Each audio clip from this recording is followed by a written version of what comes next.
Yes, it's John G. Sutton. Tales from the Jail. Today I'm going to talk a little bit about the names. People keep asking me names. Well, I named the man that I saw going in to visit Ian Brady when he was in the lockup in the segregation unit at the Scrubs. No chance. I value my life, you know.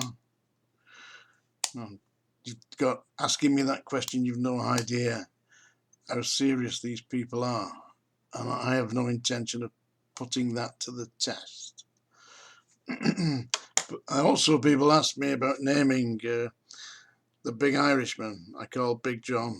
No, I don't think Big John's still with us, but I don't know. He might be, and in case he is, I don't want him getting angry at me personally. But I'll tell you a little story about John. Yeah, this is one story for today. Are you sitting comfortably?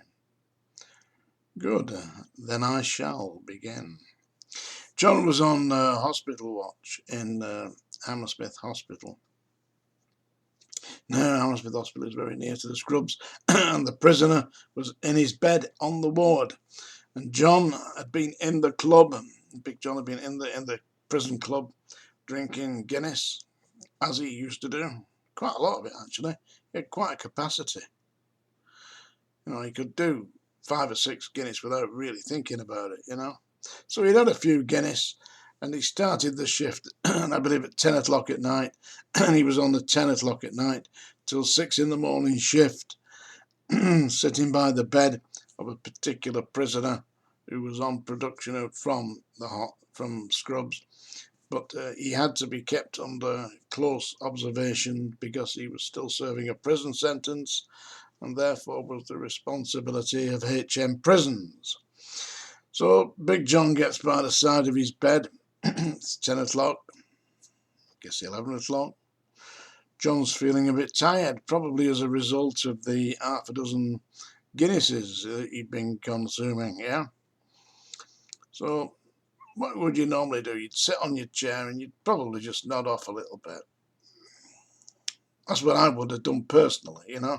I wouldn't let anybody know that I was asleep, because you're required to stay awake, you know. Not John.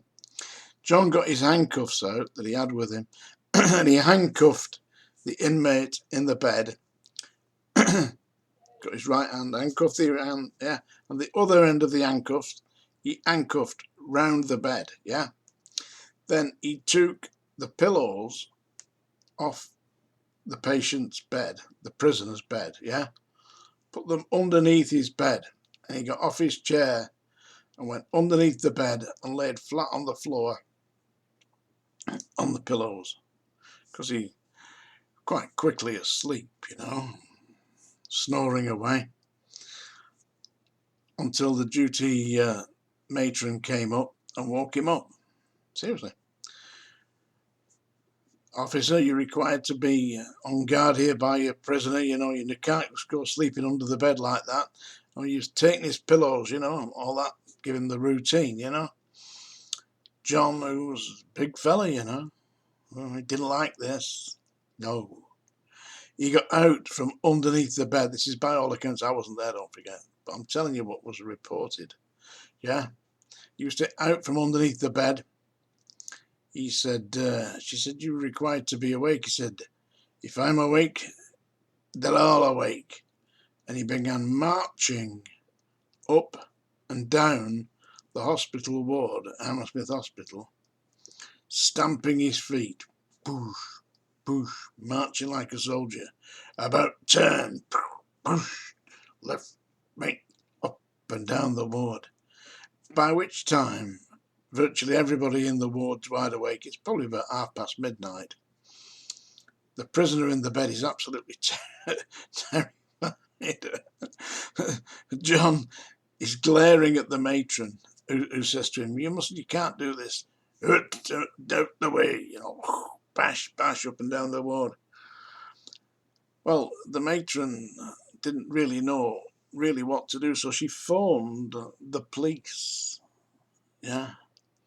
The police came to the hospital ward, and apprehended John and phoned up the prison and got the duty officer, yeah, to actually send somebody to replace him. I don't think he must have taken somebody off one of the night patrols to replace John. And John was taken into custody for the night. When he woke up in the cells, it was no charge. He was just released and cautioned, you know.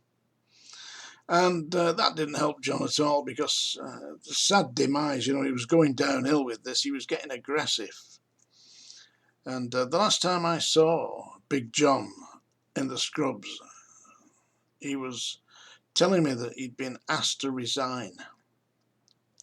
I said, "Oh, John, what have you been doing?" Oh, he said, "Don't tell me this." He said, "It's terrible." He told me a story. He said when he was at Brixton, he got the keys to the office and he opened it up, the governor's office, and he found his prison, his record of service there. He said to me, he said, "He read it." He said, "No man is that bad." I said, "Well, John, I mean, it's only their opinion, you know, I don't need to believe it." "Ah, no," he said, "I burnt the bastard." He put it in the governor's metal waste paper bin and set fire to it, burnt his own record of service. That was shortly before he got transferred to the scrubs. So anyway, John said to me, he said, no, I'll get a job, you know. He said, they're not going to give me a reference. "John," I said, "they might not give you a reference, but I'll give you a reference." He said, "It's not going to make any difference." I said, "You watch this." Now, I'd been keeping my eyes open when I've been around, you know, and I knew where the keys were to get into the governor's office. Seriously. So one Sunday morning, when I was in charge of the cleaning patrol around the prison, we had to clean the offices, you know, the corridors, and I knew where the keys were hidden, you see. I'd watched the chief clerk, yeah, the senior clerical officer, where he put the keys. So I opened his desk, took the keys out, opened the governor's office, went in and stole a couple of sheets of the paper. You know, I just, well, purloined them, shall we say, borrowed them, yeah. Then I went onto one of the typewriters and I typed out a reference for Big John. Seriously, I did this. And I got a standard envelope and put this reference in. It signed it, the governor, you know, Norman Honey. It said something like, "Dear John, we are extremely disturbed that you have decided to leave Her Majesty's Prison, Wormwood Scrubs, where you have given us many years of loyal, dedicated service. We sincerely wish you well, and in the event that you decide that you would like to return to HM Prisons, the hospital, the staff, everybody here, the whole of us, we would be delighted to welcome you back. You know, you have been a great asset to this establishment. Yours sincerely, Norman Honey, Governor 1. Seriously. So I signed this with Norman Honey's name and put it into an envelope and gave it to John in the club after about 4 or 5 Guinnesses. He read it, looked at me, said, "Do you think they'll believe it?" I said, "You show them that at Mountjoy Jail in Dublin." I said, "You're in, you've got the job." He said, "They might ring up." He said, "They're not going to ring up, are they?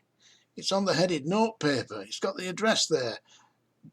Duquesne Road, London, West 12, yeah? Her Majesty's Prison, Wormwood Scrubs. It's got the name of the governor on it, all the lot. And they'll employ you."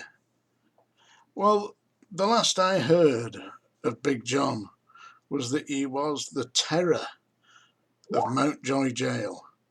He was having a extremely notorious time of it, and apparently all the inmates were terrified of him. I can understand why. I said to somebody told me that he was working there, I said, "No wonder." I said, "He's an extremely dangerous man." I said, "But I tell you what, he's wonderful wonderful fun to go out with, just so long as nobody gets in the way. Eh? Seriously. Anyway, we haven't had a song tonight, have we? I'll sing a little bit of an Elvis song, Love Me Tender, should I? Would you like that? Yeah, I'm sure you would, yeah. Love me tender, love me sweet, never let me go.